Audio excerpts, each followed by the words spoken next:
Like a lot of first games, there were some really exciting things to see. Like the energy, effort that we played with, the enthusiasm was really, really good. Mentality, a really nice start there.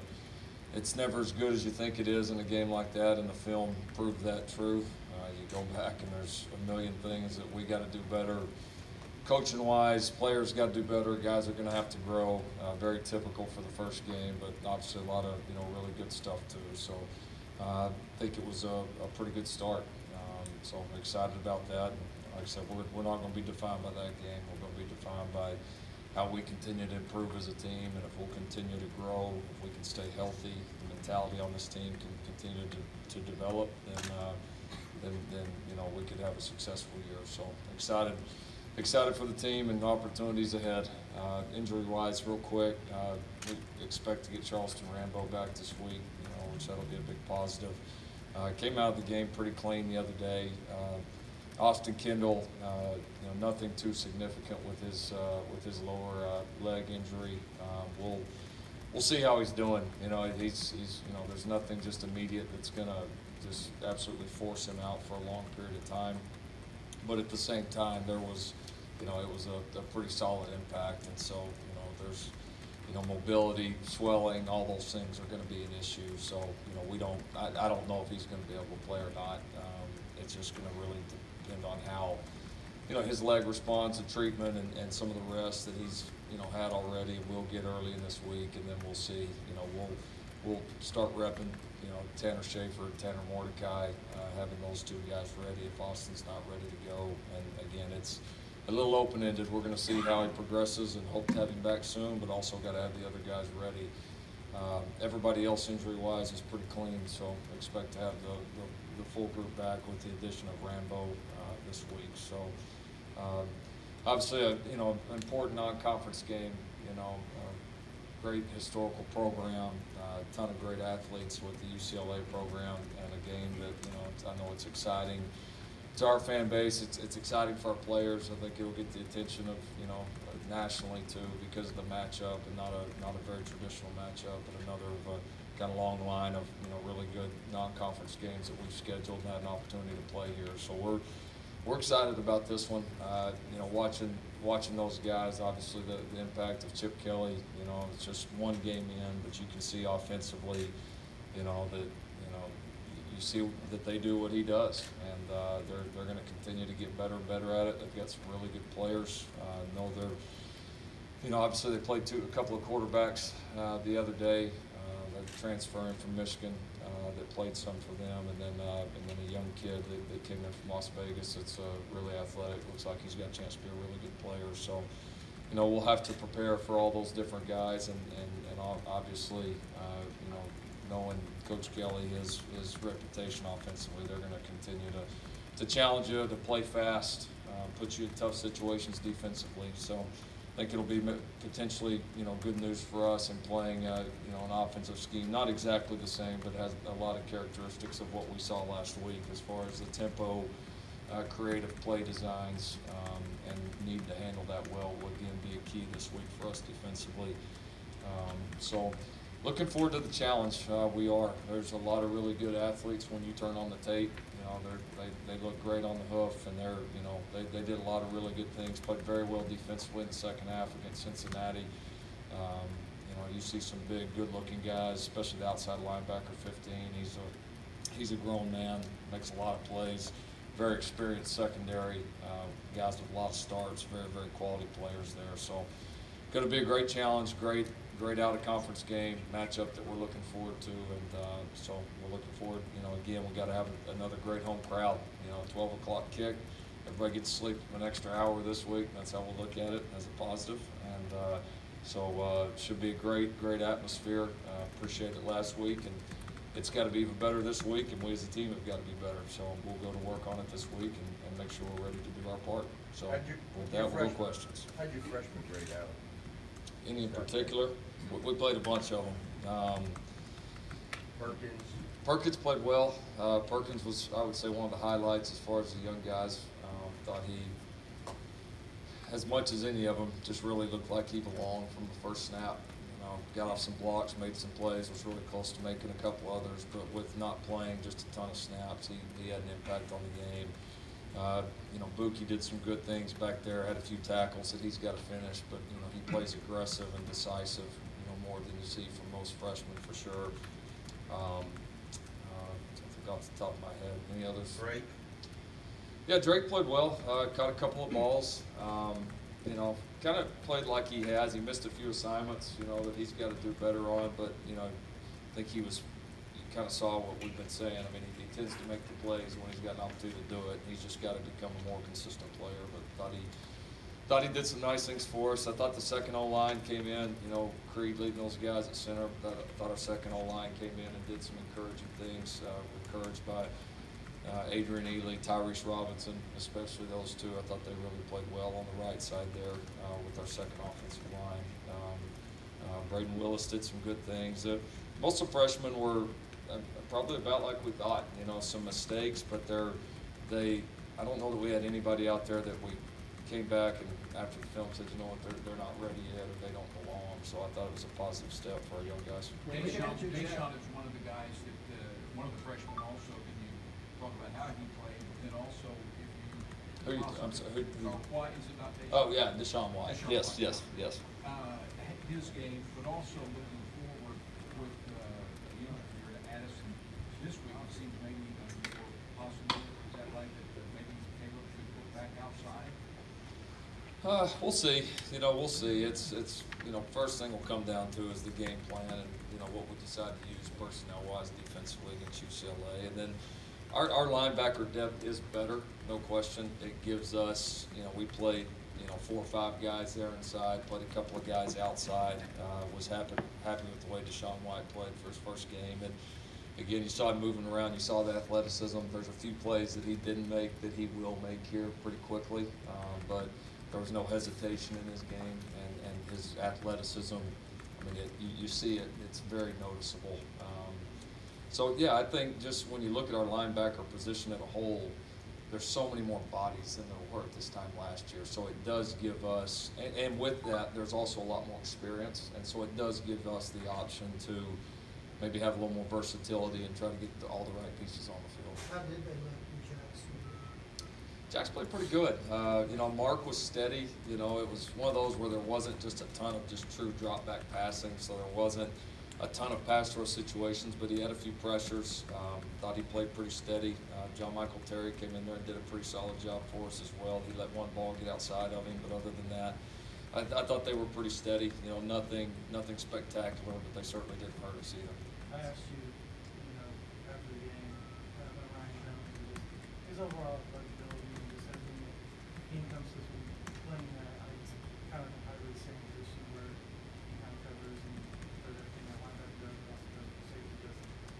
How did he look, and how much of a difference does he make for that defense after you've actually gone back and watched the film and seen what he did? Yeah, similar to the team. I mean, he did some really, really good things, and then he had some big mistakes too. And that's, so he played hard. He made some plays.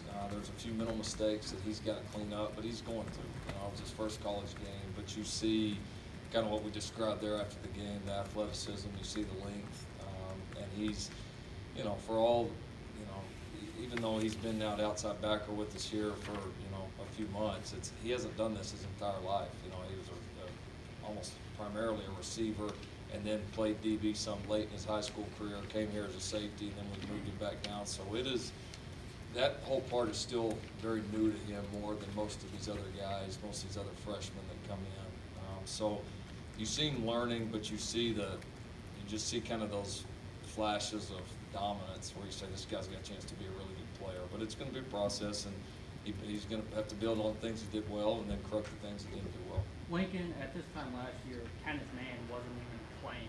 Now he's one of the 5 captains. What's it been like, his growth, development on and off the field? Yeah, pretty steady. He's always been just a really consistent worker.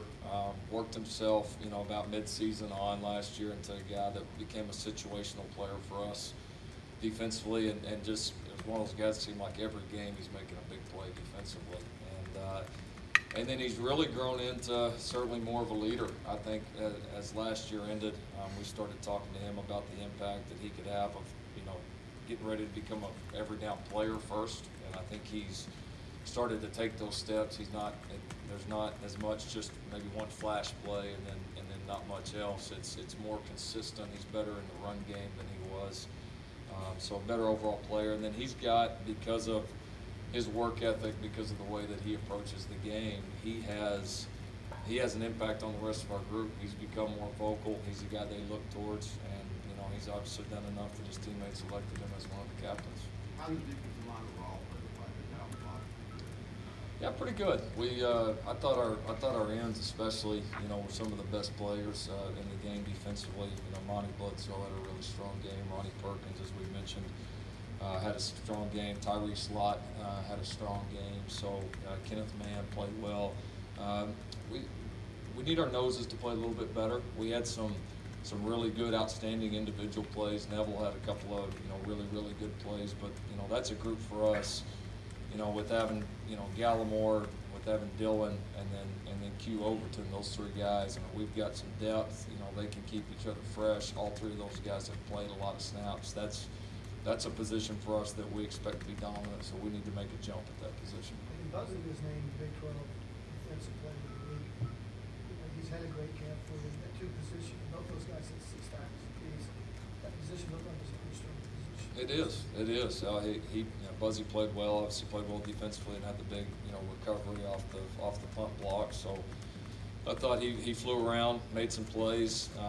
For his first defensive start, I thought he handled it well. And then Caleb came in and did a great job as well. So they, both got a good number of snaps. I'm sure that'll be a competition that'll continue to develop throughout the year. Require both guys to continue to improve, and then also, it'll be, potentially fun down the line to find some ways to get them both on the field. They're both really good players. Lincoln, as you've come up as a play caller and learned more about offense, how much did you study what Chip Kelly has done through his career?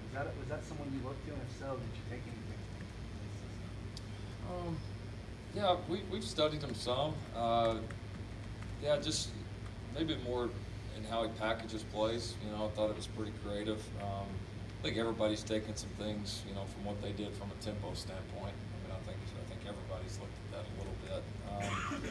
We're quite a bit different schematically, than they are now.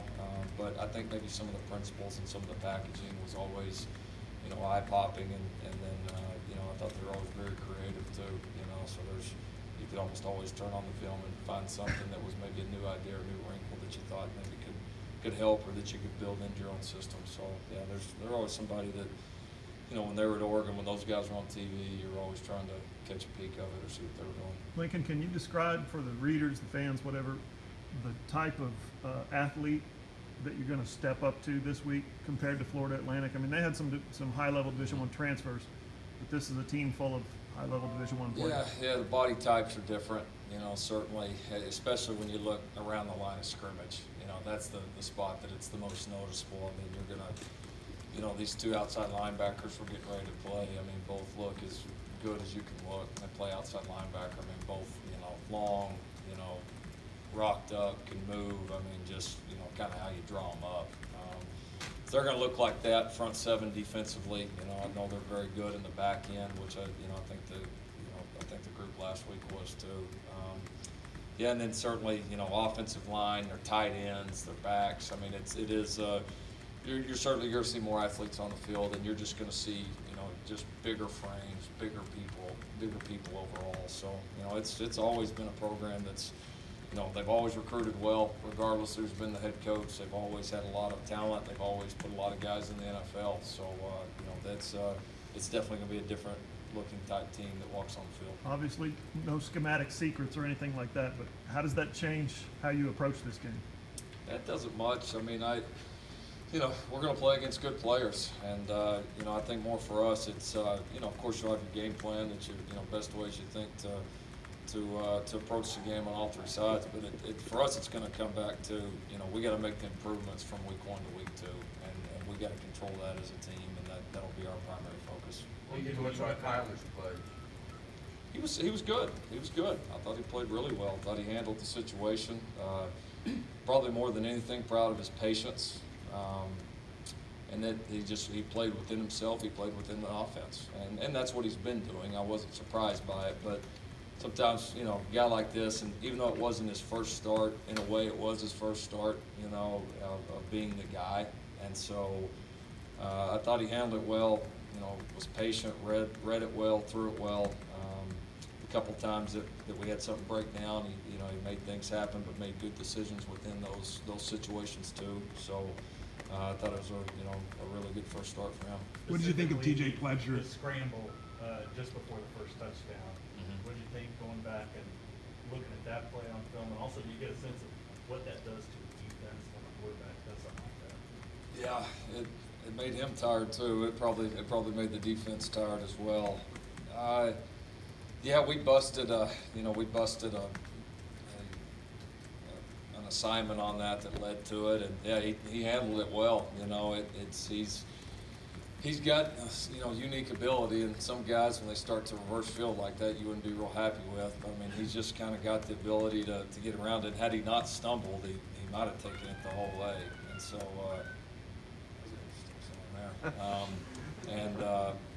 so yeah, I kind of lost my train of thought a little bit. 90,000 doesn't do anything to me but the cat sound over there.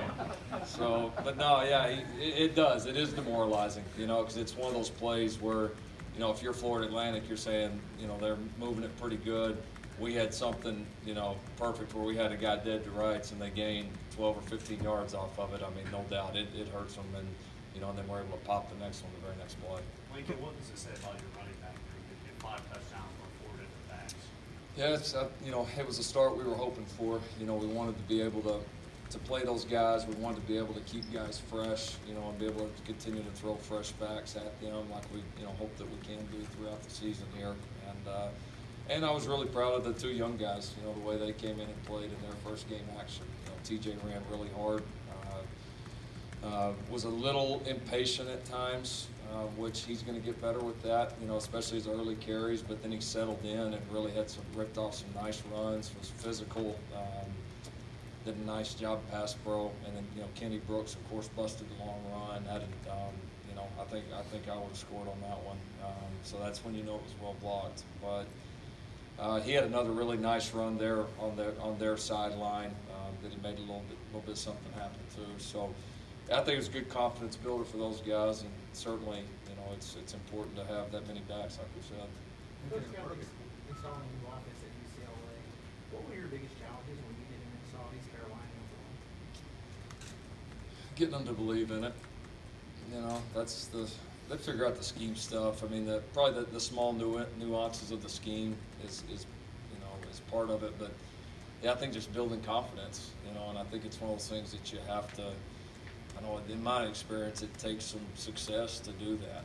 And so, you know, even we had a little bit of success early in 2015, a little bit, but then, you know, we didn't really take off till about mid-season that year, specifically kind of around that Kansas State game, and that was.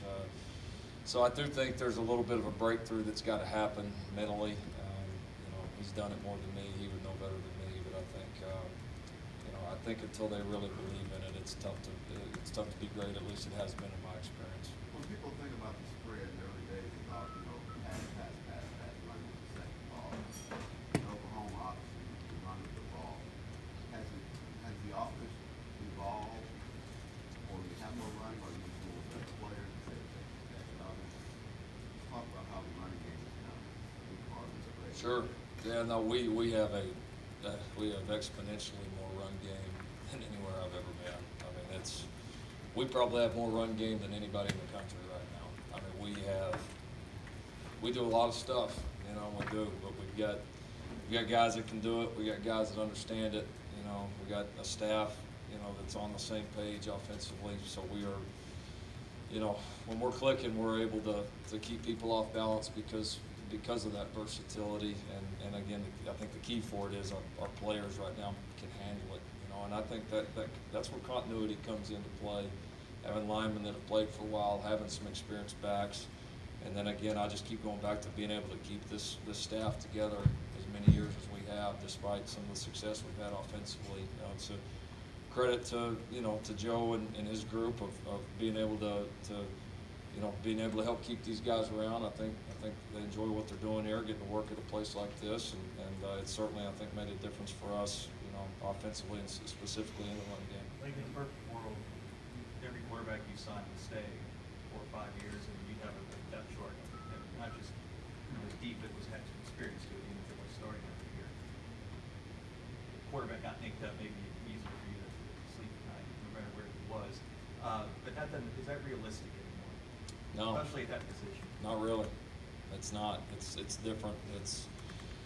You're always on the market for a quarterback now. I mean, always. There's, even if you have 4, you may really only have 2. And we've learned that.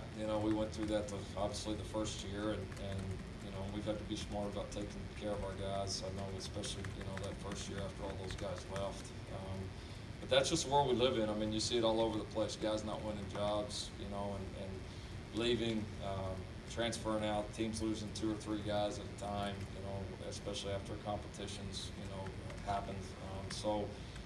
I think we're always going to be able to attract good ones, because of the history here, because of what we do, because of the players we can surround them with, and so I think we're probably in a better position than most because of that. But it's certainly one that the door is never shut on a great quarterback coming in here, whether it's a high school player, a junior college player, a graduate transfer. I mean, it's I think that you're always on the market. Coaches are always asking their kids to be patient. The time will come, and I understand the idea behind that. But again, it's such a natural leadership position, quarterback. It's such a you want the ball literally. The ball's in your hand every play, and you're used to having it in your hands from high school and your hot shot. So do you have to, again, you're a little more lenient when you're trying to get into a kid's mindset when he feels like it's time to try somewhere else? Or do you expect everyone to be faithful? No, I mean, I get, I go back to that situation, what it was 3 years ago. I mean, when Trevor, for example, when he came and sat down and talked to me after the season, we talked before the Orange Bowl, and, he just said, hey, what do you think? And I said, of course we'd love to have you here, but I said, I do, if you decide to leave and go somewhere as a graduate transfer, I get it.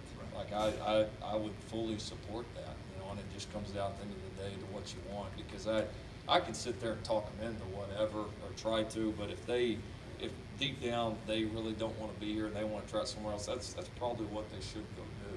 And so you don't want somebody that's just kind of halfway in. And so I think if it's something you think about, I think it's something you just always got to be prepared for, and there's always kind of got to be that contingency plan that if this guy leaves, this may be our next step. What does it say about leave? Are you optimistic that you might see some other special teams improvement, particularly in the return game where it hasn't been really good lately because of the different factors? Yeah, I mean, I think Shane's had a really good impact on us, but I wouldn't just say just because of that. I mean, I think it's a work of a lot of people. That's, again, it's like the quarterback and the head coach get all the credit or all the blame, and that's, it's kind of the same way. I mean, Shane absolutely has had a tremendous impact. I don't want to discount it all. We've been thrilled with that hire, but I think I think everybody collectively has been just completely, more invested. We spent more time on it.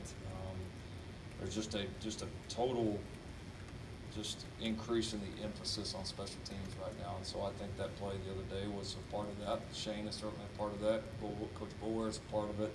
The staff, the players, everybody. And so, yeah, absolutely, I expect it. I mean, I expect that we'll have a lot of big plays on special teams that hopefully will be, part of what defines the season. What does it say about Lee Morris from Middle School? Talk about TJ Pledger.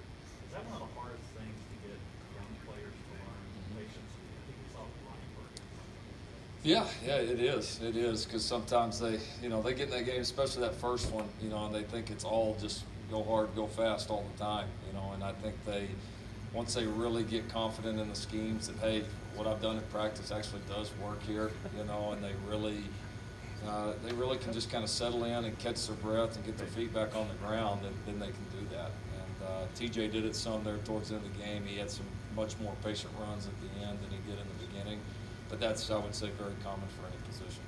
What does it say about Lee Morris from a mental standpoint that it seems like when there's a play to be made, he's able to make it?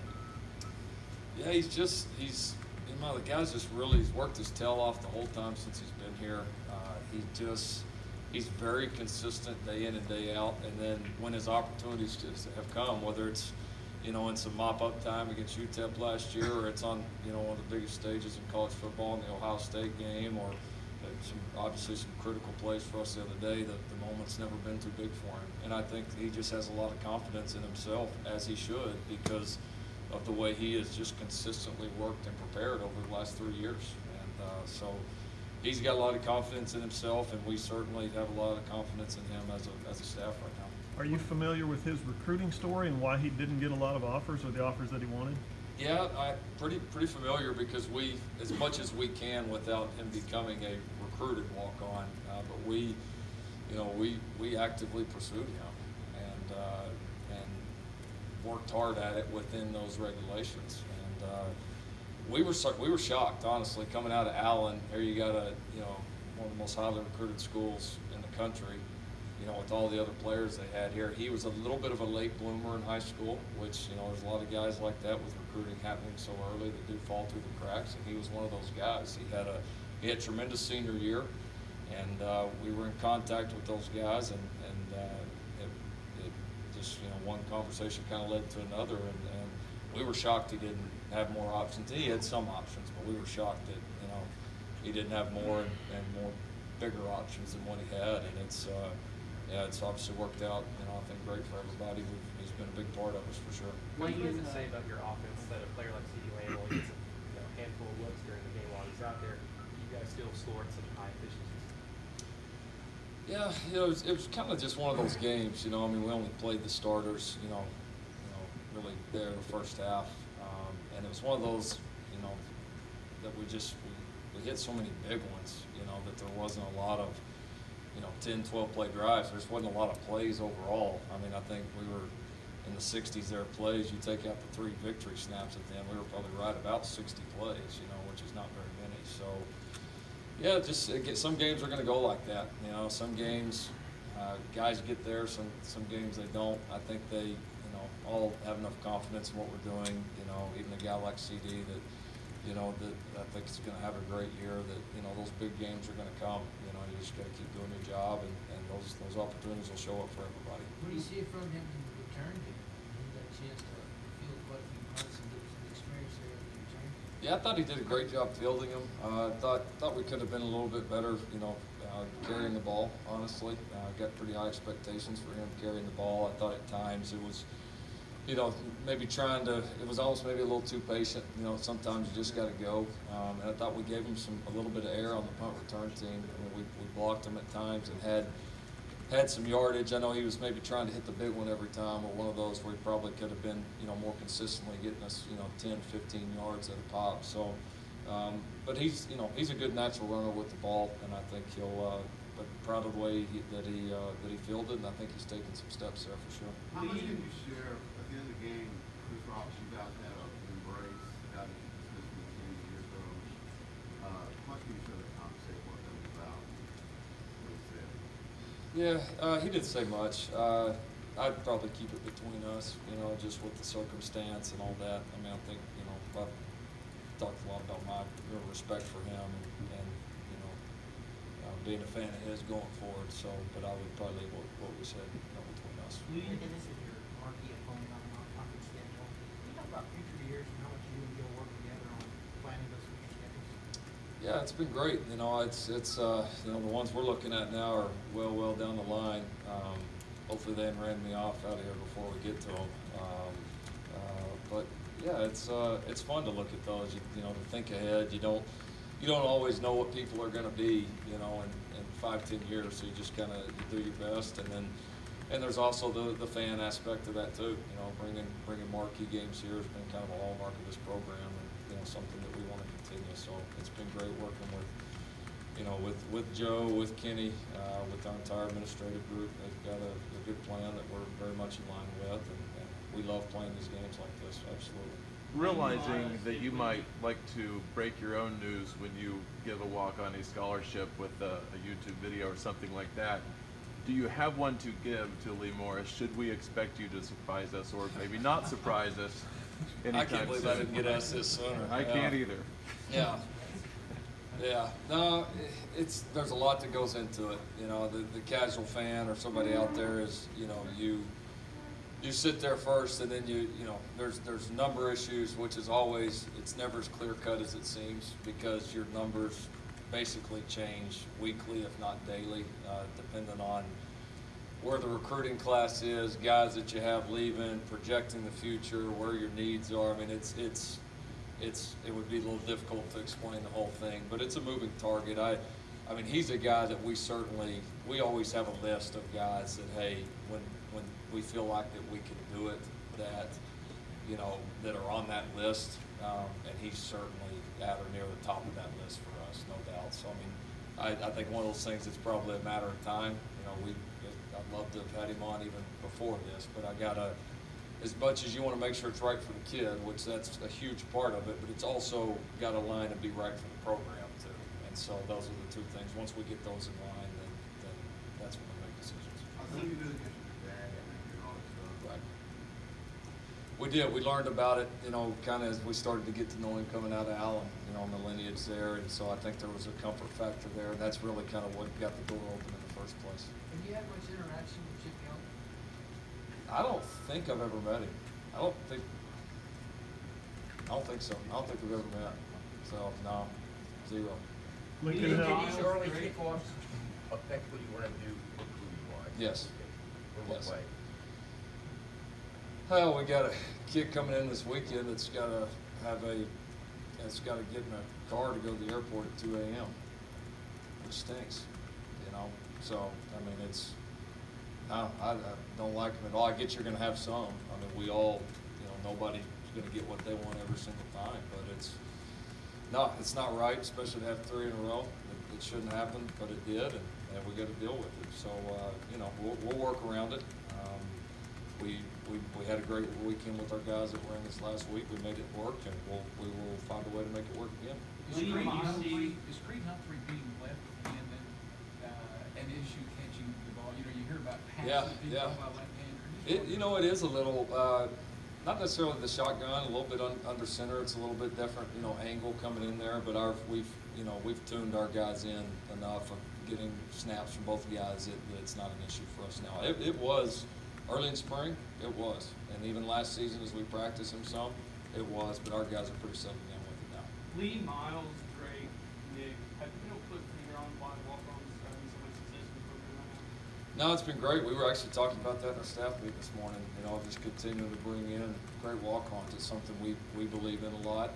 Something we're really working hard at. And I think, you know, if you're a walk-on guy out there that maybe like a Lee Morris that got overlooked, man, this is a program you can look at and say, I can go there and get an opportunity. And if I, you know, do what I'm supposed to do, then I can get an opportunity to play and earn scholarships and do all the things that a lot of those guys have done. So I think it's, you know, we've got lucky that we've had some guys that want to play here, but the staff has also worked hard on those guys, and it's an important part of our program, without a doubt.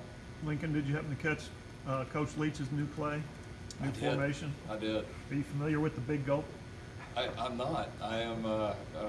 I'm sure I'll get a text about it probably about 3 a.m. here with something about it. Do you happen to know the Microsoft engineer he's talking about? I have no clue. There's no telling. Yeah, he's been up in the Northwest too long. Lincoln, when you get the game's over, you see that number. I think it was 11. True freshmen played. What did you think of that number? And does that really now kind of kickstart your plan for what you want to do the rest of the way with guys, or you just keep throwing out there and they go back?